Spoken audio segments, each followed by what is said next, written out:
Welcome back to the Fox's Dojo for another one of these Q&As where I get to share some of my fight week experiences, take your questions and more.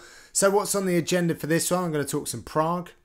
I'm going to talk some inside the octagon, what we've got coming up as well, London, and then we'll get into a whole host of questions that you guys kindly posed over the socials to me. So Prague is done.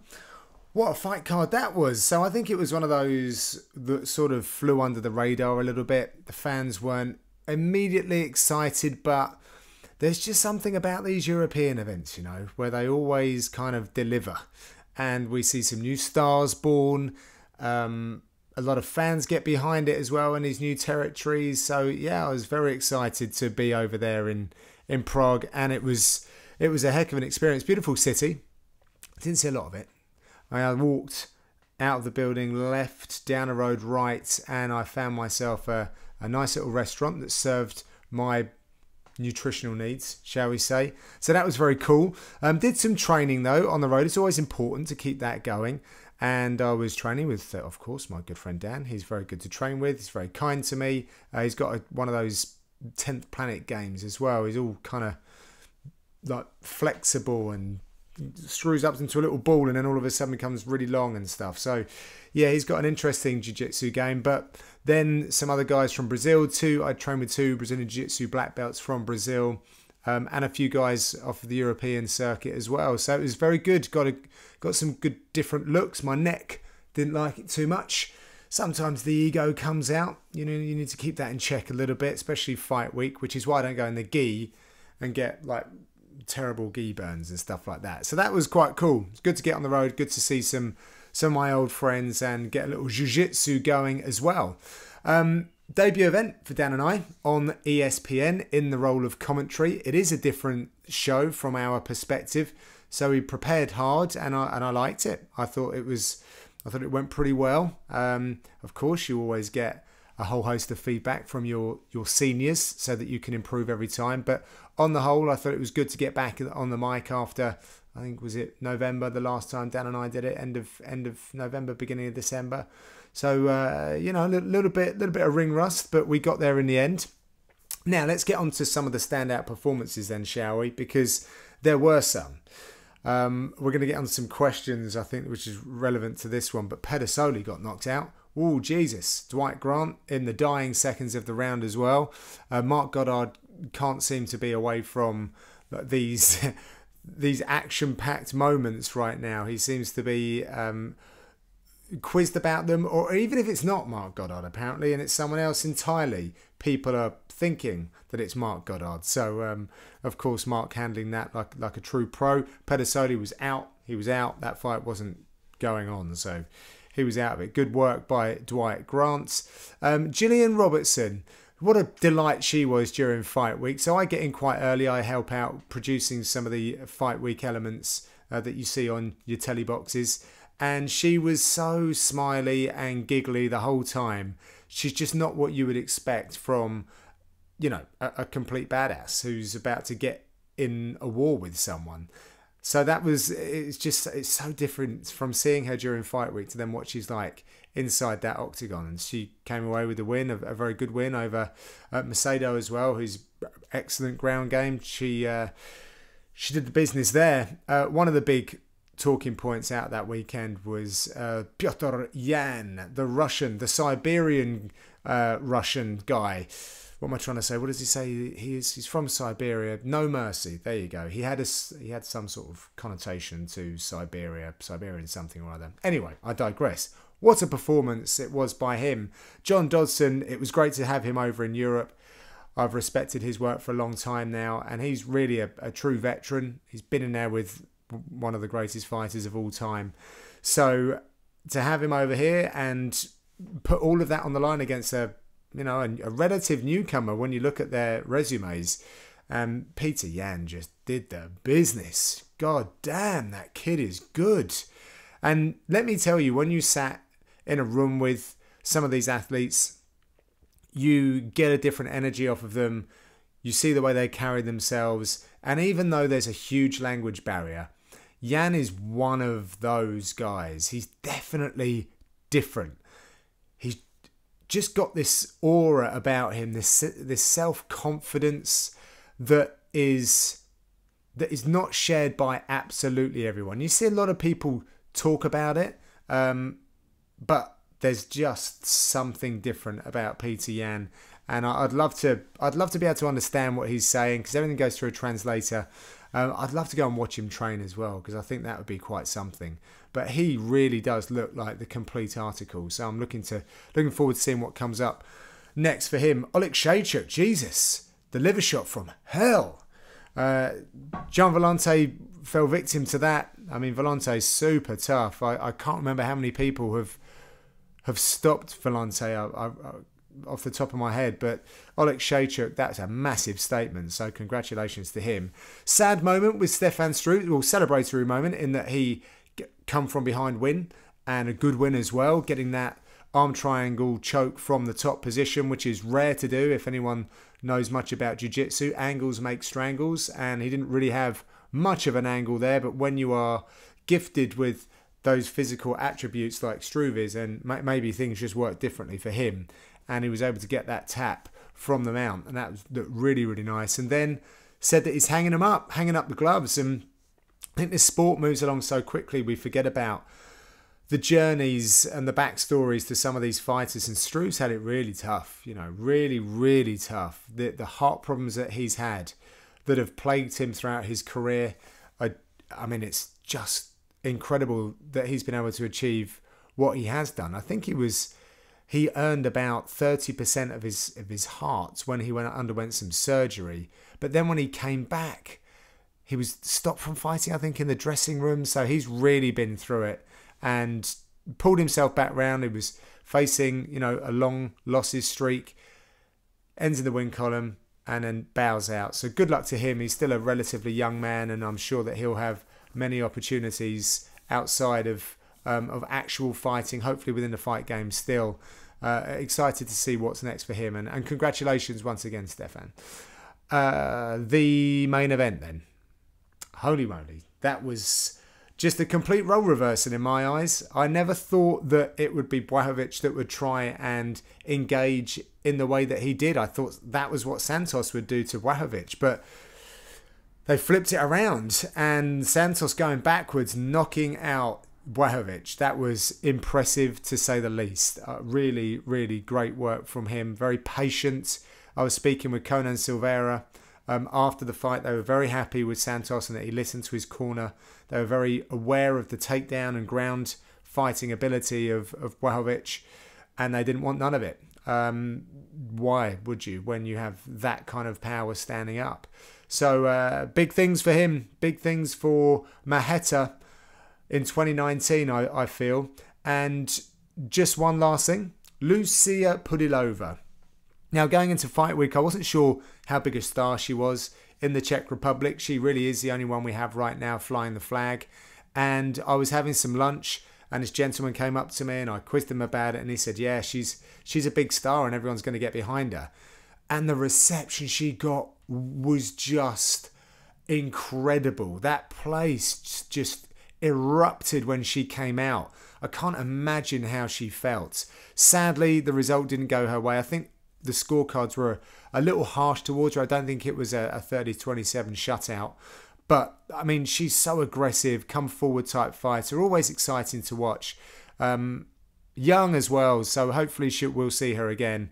I think that Sean Shelby was a little bemused by the scorecards as well. Not thinking that she won perhaps, but maybe that 30-27 was just a bit harsh. So, looking forward to, again, seeing what Pudilova comes up with next.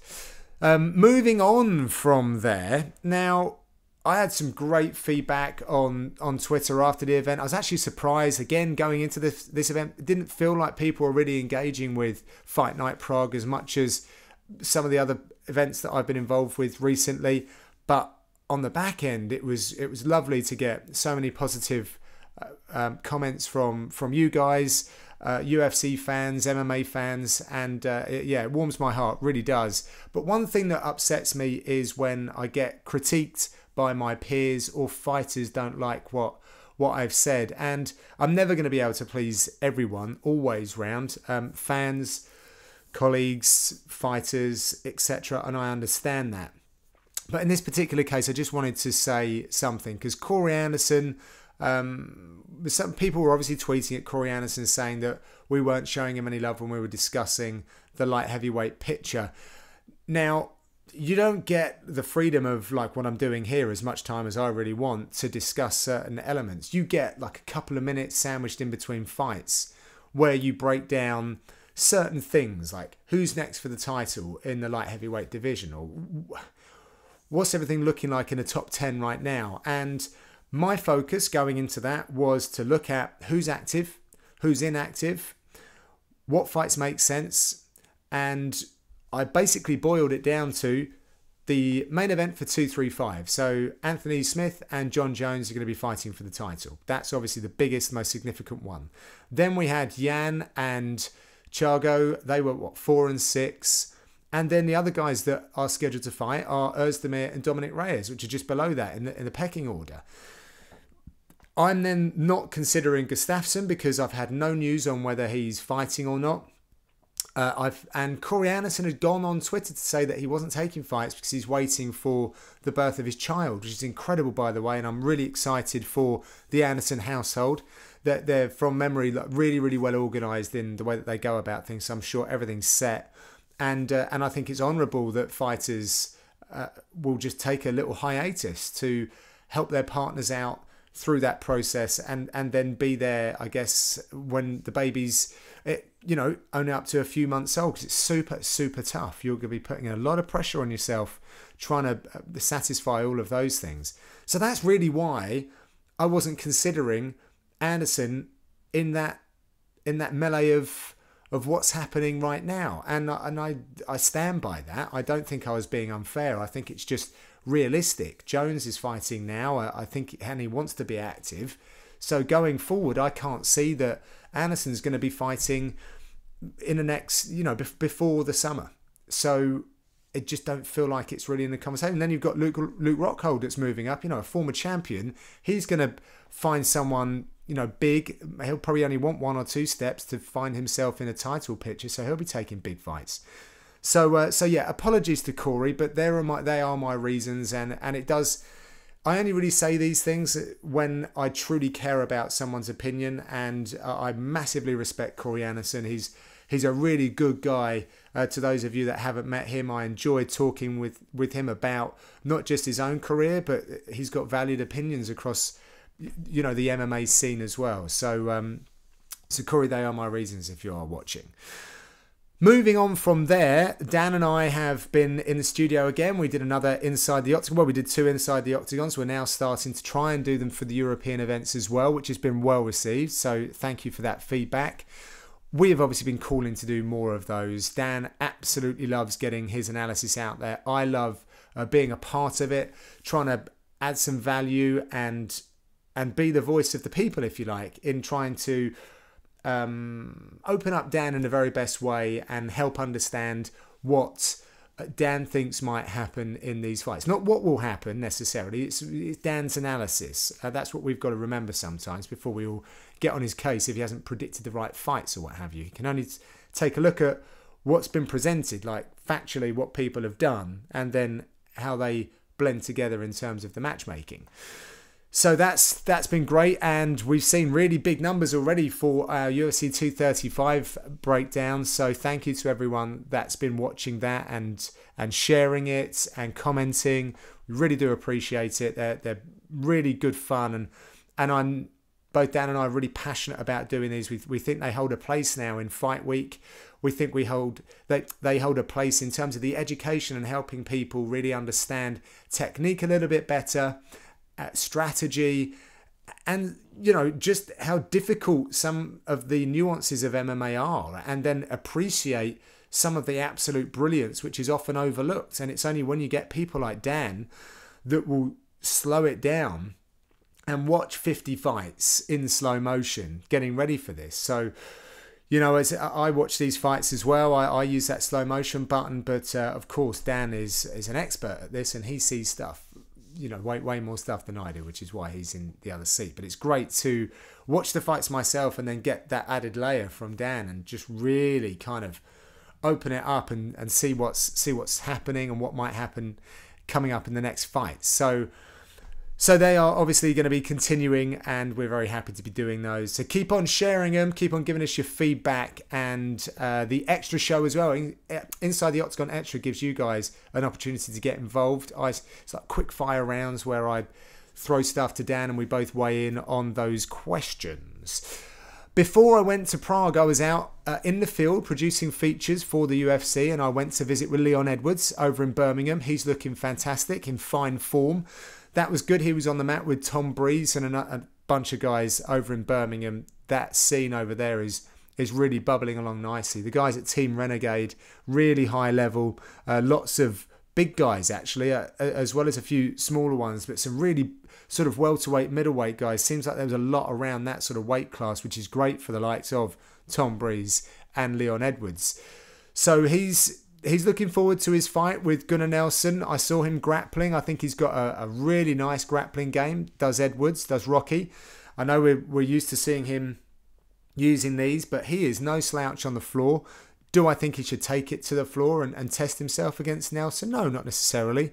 But I think if it does end up there, then we might get to see a little bit more of his game. And he's got a really nice kind of lightweight, floaty game, speed and precision. Always going for the finish whenever he's on the mat as well. I really like that, which is, the Nelson game is very pressure heavy and quite calculated to get to the back. So it's going to be interesting if they do indeed get down to the canvas.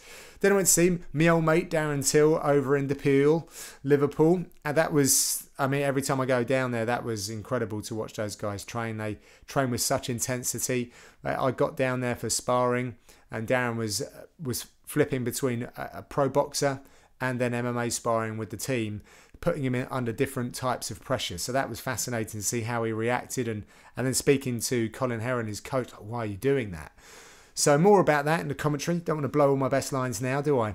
Don't get paid for this. So that was really good to see those guys, and that card is looking fantastic. You guys are loving it, apparently, which is phenomenal. So on to the questions. Here we go. Josh Barnes. Who do you think Jan should fight next after his dominating win at UFC Prague? That is Peter Jan. Looking at the scheduling, I think a fight with Lineker is good. I think he's up soon, so if he wins, then maybe they can make that fight. Again, Aljamain Sterling just fought, had a great win over Jimmy Rivera. That's a fight too that I would like to see. So one of those two fighters would be nice. Get him up the food chain now. I think he agrees he needs one or two before a title shot. And with the uncertainty right at the top of that picture, all of those guys just below in that sort of, what are we talking about? Is it top 7? I think that they could all be fighting one another. Again, scheduling, injuries, etc. We'll see what happens. This is also from, I've got a couple from Josh here. Who's your predictions for fight of the night? Who's your prediction for fight of the night at UFC 235? Fight of the night indicates like a real war rather than a performance bonus. Like who's going to have a standout one? So that's what I'm thinking you're guessing. Here's one. Weili Chung versus Tisha Torres. Now, both of those fighters are just so high energy, so pacey in the way that they fight. And this Weili Chung is just incredible. It's so good to see the development of some of these other areas of the globe. And Chinese mixed martial arts is really onto something at the moment. And Weili Chung has an insane output, like way more than everyone else. She's got, it's so ahead, so far ahead. I can't remember exactly what the statistics are, but check it out. She throws everything into these fights, and she makes them fun. So that's a big one. And for me, I think the main event could well be an absolute barn burner as well. It could go one way or the other. If it's a really short fight, then of course it makes headlines, but I think it also has the potential to be a fight of the night candidate. Who's in next for the light heavyweight and welterweight titles after 235? So light heavyweight, I think they'll give it to Santos. I understand he's going to be there, not because the UFC are inviting him, he's there on cornering duties. So if he plays that right and gets out there, stands up a little bit, makes some noise, does some of this, a bit of pointing, then I think Santos talks himself into that fight. Not that necessarily needs to, but look, seal the deal. You're there, so make a point while you're there. Okay, the welterweight one's probably not so straightforward. What's happening with Colby? I mean, both of those, Usman and Woodley, both don't like Colby. So there's... And he's the guy with the interim belt, #1 guy. So it makes sense that he is the next one.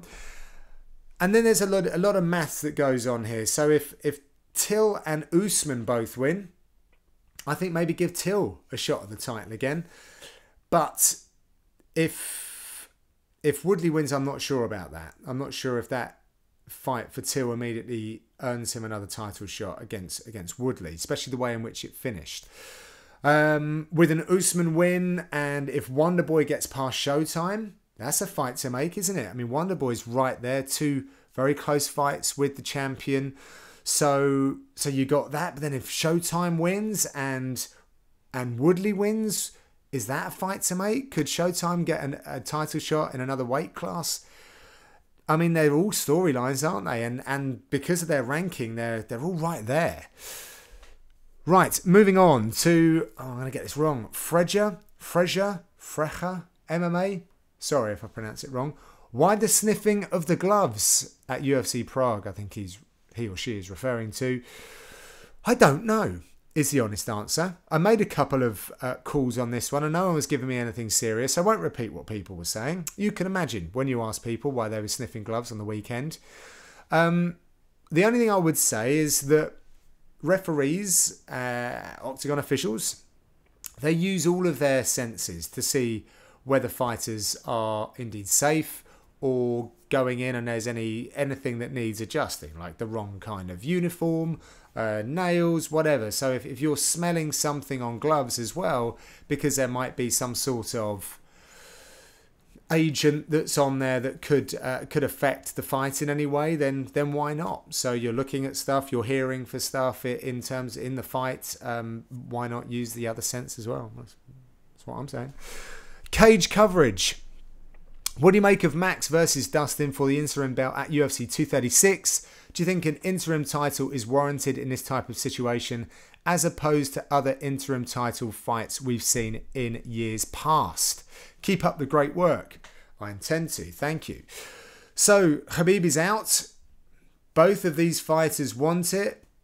So, let's give it them. I understand what people are probably thinking, especially given that Max is not a lightweight guy right now, not ranked in that division. He is the featherweight champ, but it's difficult. What was the rumours? Rumours about Ferguson not wanting that fight or something? I don't know. But one thing I am really happy about, and that's to see Dustin Poirier get a title shot. He was one of the first fighters that I met on UFC duties in Manchester a long time ago. Funny enough, I was at dinner with both him and Conor McGregor, and at one time, Conor kind of was semi-poking at him, kind of trying to get a rise by saying, yeah, they were trying to make a fight between us or something like that. And never really, it was very respectful, never really went any further than that, but I was just kind of sitting between them. Dustin was here, Conor was here going, how's this going to go? How's this going to go? And it was absolutely fine. But it's cool to have these memories, by the way, when you look back and you think, well, 2013, I was there and seeing those two having dinner together, and now look where they both are. And Poirier's had a really storied career, definitely deserves it. He's looked amazing at a lightweight, and one of my favourite fighters. So great for him, and I'll take any Holloway fight if I'm honest. I love that guy. I think he's brilliant as well. So yes, two names, and if they're opposite one another, brilliant. May the best man win. So I'm all right with that. I definitely am. Grant Kilburn. Should John Jones come through with a win at 235, who's next in line for him?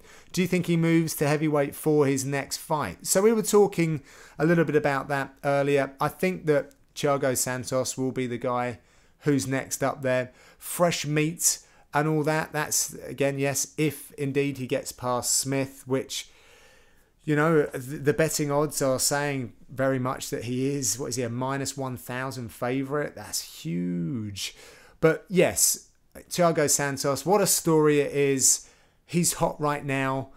Make that fight. Let's see what happens. He is a little bit in the same mould as Anthony Smith, but he did beat Smith. If he'd have lost to Smith, then I'm not sure that it's... I think they might be looking in a different way, but because he beat Smith, even though I feel like Smith and Santos are very similar in the way that they approach the fights, I think that there's a big selling point there, and just the way that he's come through, the way that he's gone about his business.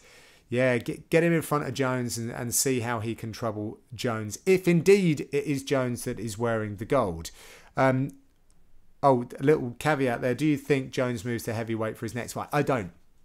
I actually, for some reason, think that Jones sticks around at light heavyweight for the rest of this year. I think enough craziness has gone on around him, and if I was his manager, I would just be telling him to consolidate. So unless something crazy happens and fights fall out and then big opportunities are presented, like, stick around at light heavyweight, completely button up that division. This is me as his manager or part of his team, by the way. Just keep on getting those wins, extend everything, break more records, put the most amount of distance between you and the field, answer every question, keep busy so that you're not distracted, and then see what's happening, because he's young enough.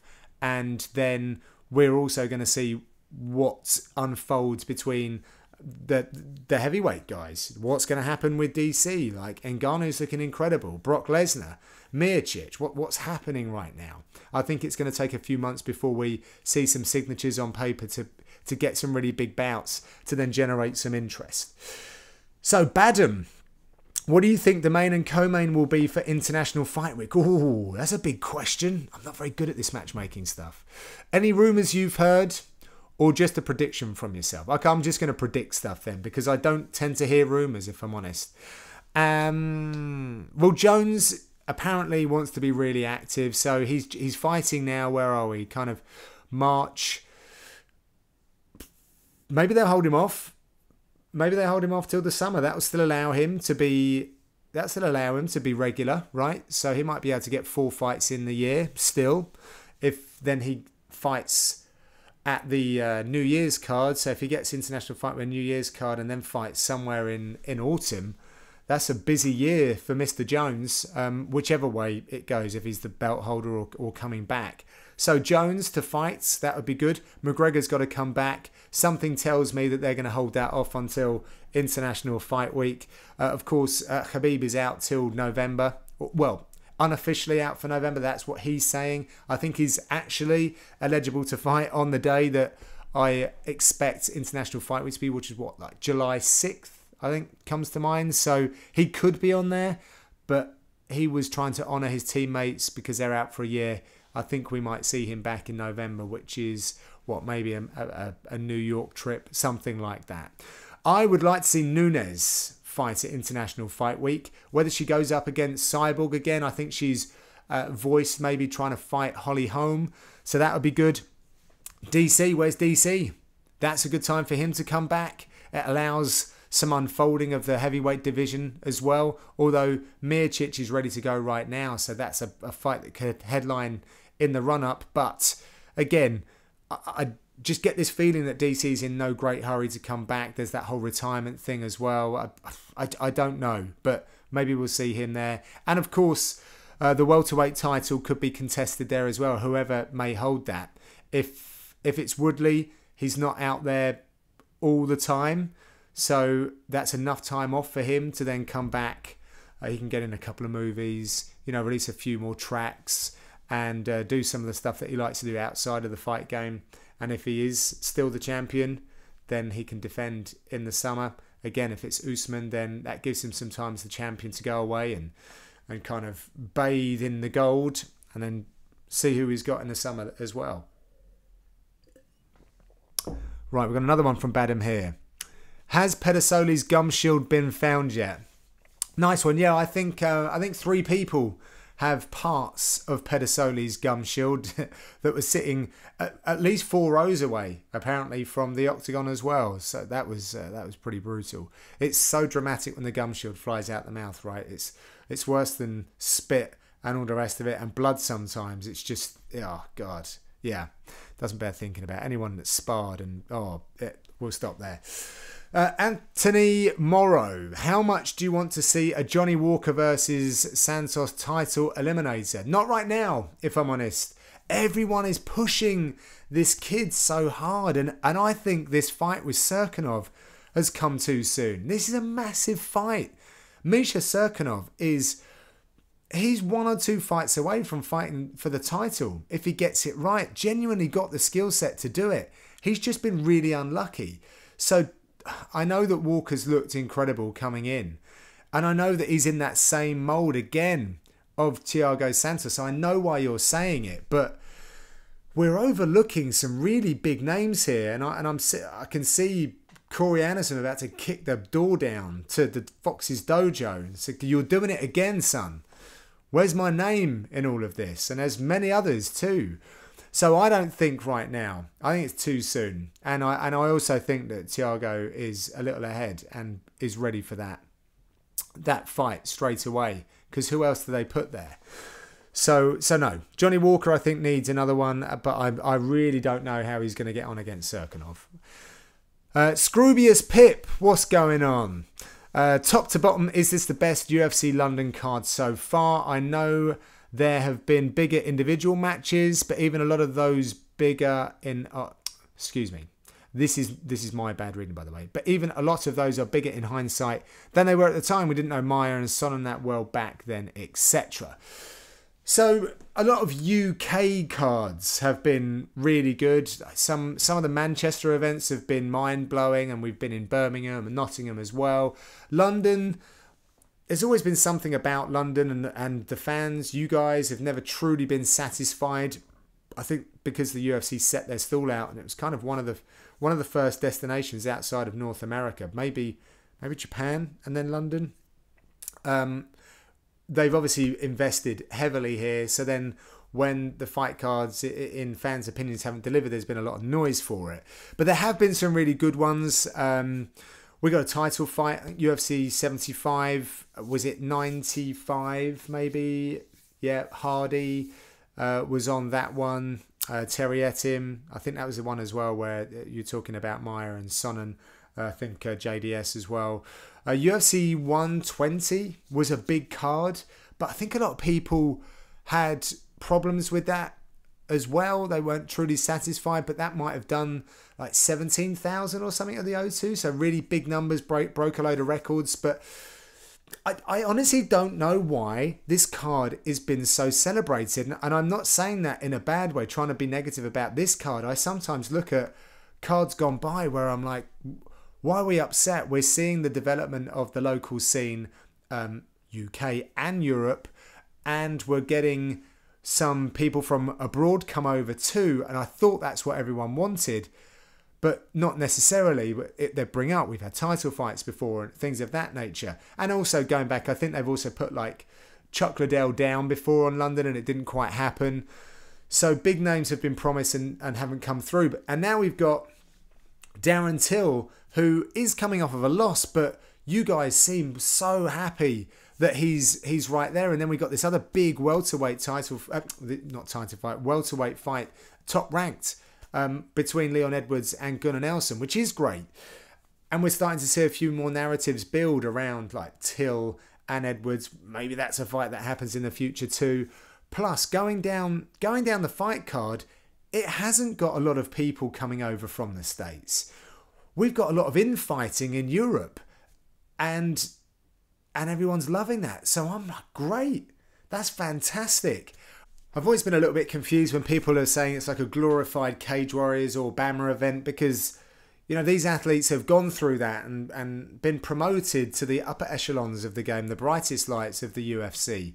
And then sometimes I feel like people look at Dan and I in commentary, and it's not like back in the day, it wasn't Goldie and Rogan. So maybe it's just everything's just a bit more established over here, and it's great. I truly don't know what it is about the formula of this fight card. Maybe I'm just in it too much, but I'm so happy that the fans have gotten behind it the way that they have, because I see the effort that goes into these fight camps and the UFC production, and then fans aren't entirely happy, and then the fighters will be a bit down because they're not on the fight card that's necessarily celebrated. But now everyone's so up for this. Loads of people are going to be watching, loads of people are going to be in attendance. There's going to be a bunch of noise. The walkout for Till is going to be epic, and I'm sure it will be going down the fight card too. So answering your question, the long-winded way is, I guess it is, because it is the biggest one of recent memory in London, because everyone loves it so much, and long may it continue. But I'll go on the record and say, when I was asked whether I wanted to see Till versus Edwards rather than the Masvidal option, I was like, no, I actually really like these guys. As I said, I was out producing features with them a couple of weeks back, and I genuinely really love these guys, and I want to see them get right to the top. Of course, if they get right to the top, they have to face one another then, but to be knocking one another off just as they're like trying to get up there and get that title shot. Obviously Edwards hasn't had a chance yet, Till has, but wants to get back in that contention spot. So that's the reason why. But it's so good that we're now having that conversation, that we're seeing people from Europe that are going to be fighting one another. And same goes for Gunnar Nelson, by the way, in case any of his camp are here. There's no bias there. I've been out to Iceland and I've been always well looked after over there. I'm a massive Gunnar Nelson fan. Come from a karate background and I love jiu-jitsu, and he does both brilliantly inside the octagon. So it really kind of it gives me a lot of pleasure watching him and how he puts it together. He's an incredible athlete with a brilliant approach to the game. So we're very lucky, and I'm really pleased that the scene has developed to this level and the way that it is now. Right, what else we got? Lord Gavin Springer, how's it going, mate? So what fights are flying under the radar on the UFC 235 and London cards? So I'm going to go back to Torres Chung fight. I think that's flying under the radar. People it's overshadowed by big names, and I think that could produce absolute fireworks. So watch out for that one. Also, the featured bout, Fight Pass featured bout, Edmund Sharbazian versus Charles Byrd. Now, both of those guys have been linked to Darren Stewart. Edmund beat Darren Stewart, very close battle. Byrd lost Darren Stewart in a fight that he was winning, and then the dentist came back around, incredible toughness and skill, and got the W. So it's interesting that they've both faced him in their last fights, and they go up against one another. But both brilliant fighters. Edmund is protecting, I think, an 8-0 record, and Bird's just solid, man. He's really good, underrated, I think. So that's a good fight. I think that's about it for all the questions that I got on Twitter. I'm not sure if I got around to the ones on Instagram, but thank you very much. This is overrunning the 30-minute mark anyway. Other stuff to mention, I have a Fight Facts video for UFC 235, which I'll put up in one of these corners for you to link to. Go check that out. It's also up on my Instagram TV. Finally got that working. I'm even more narrow when it's filmed on the camera that I'm using now, so I haven't done it on what you need to film on Instagram TV. So my long head, like really thin long head, long neck, svelte body, looks great in that framing. Perfect. Really suits me. Looks great. So I have to try and adjust that. And what else is coming up? I can tease something. Finally, I found a home and a bunch of other stuff. I went out and did a film with Arnold Allen a little while ago now. I wanted to send it out before he fought. It has taken till now before he's managed to get scheduled and everyone be healthy and everything else. So that is coming your way very soon. Still got to cross some T's, dot some I's and all the rest of it. But keep across my socials for that. It's like an hour-long produced thing that I did. If you see my Darren Till one, it's the same thing, but I've done it this time with Arnold Allen. So I'm very excited about you guys learning more about the man they call Triple A. Big fight for him in London. And that is it. Thank you for watching. Subscribe for more. And I will be seeing you guys on a TV screen very soon. We'll be doing Inside the Octagon, and of course I will be in London doing the old commentary with the bow tie. So I'll see you there. Thanks very much.